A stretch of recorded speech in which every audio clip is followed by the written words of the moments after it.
વૃદ્ધ માણસ, યુવાન પત્ની અને ચોર। મારી ચેનલમાં નવા છો તો મારી ચેનલને લાઈક કરો, શેર કરો, સબસ્ક્રાઇબ કરો। ધન્યવાદ। એક ગામમાં એક વૃદ્ધ ખેડૂત તેની પત્ની સાથે રહેતો હતો। ખેડૂતની પત્ની યુવાન હતી। તેની વૃદ્ધાવસ્થાને કારણે તે તેનાથી અલગ થઈ ગઈ હતી। તેનું હૃદય હંમેશા બીજા પુરુષ તરફ આકર્ષિત રહેતું।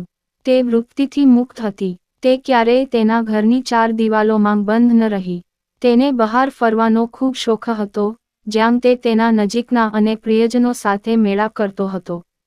તે તેમની સાથે હસીને અને મજાક કરીને પોતાનું દિલ ખુશ કરતી હતી।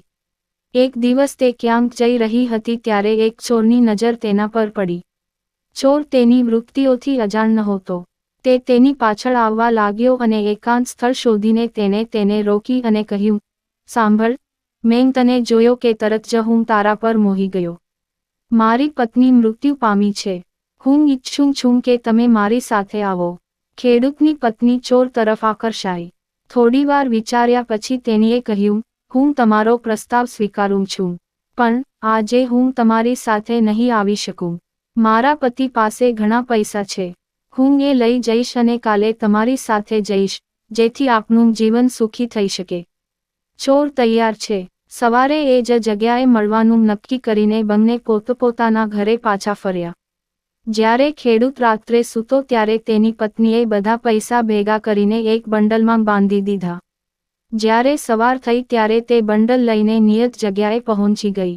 ચોર પહેલેથી જ ત્યાં પહોંચી ગયો હતો। બંને એકસાથે બીજા ગામ જવા નીકળ્યા। રસ્તામાં એક ઊંડી નદી હતી। બંને નદી કિનારે ઊભા રહીને નદી પાર કરવા વિશે વિચારવા લાગ્યા। ચોર વિચારવા લાગ્યો કે આ મહિલાને સાથે લઈ જવું એ આફતને આમંત્રણ આપશે। કોઈક અથવા અન્ય તેને શોધનાર ચોક્કસપણે મારા સુધી પહોંચશે અને મારા માટે મુશ્કેલી ઊભી કરશે। તેથી પૈસા પડાવીને તેમાંથી છુટકારો મેળવવો યોગ્ય રહેશે। તેણે ખેડૂતની પત્નીને કહ્યું, જુઓ, તારે અને આ બંડલ માટે આ ઊંડી નદીને એકસાથે પાર કરવી મુશ્કેલ છે। હું પહેલા બંડલ લઈશ, પછી હું તને લઈ જઈશ। ખેડૂતની પત્ની સંમત થઈ અને બંડલ ચોરને આપી દીધું। નદી પર લઈ જવામાં મુશ્કેલી પડશે તેમ કહી ચોર તેના કપડાં અને ઘરેણાં પણ લઈ ગયો હતો। પછી તે પોટલ, કપડાં અને ઘરેણાં સાથે નદી પાર કરી ગયો અને પાછો આવ્યો નહીં। ખેડૂતની પત્ની રાહ જોતી રહી। તેના આ પગલાથી તેને આખા ગામમાં શરમ આવી ગઈ। બોધ, આપણા કાર્યોનું ફળ આપણને ચોક્કસ મળે છે। જો તમે સ્વાર્થથી આંધળા થઈને ખોટા કાર્યો કરો છો, તો તમને ખોટા પરિણામો મળશે। પૂરી વાર્તા સાંભળવા માટે ધન્યવાદ।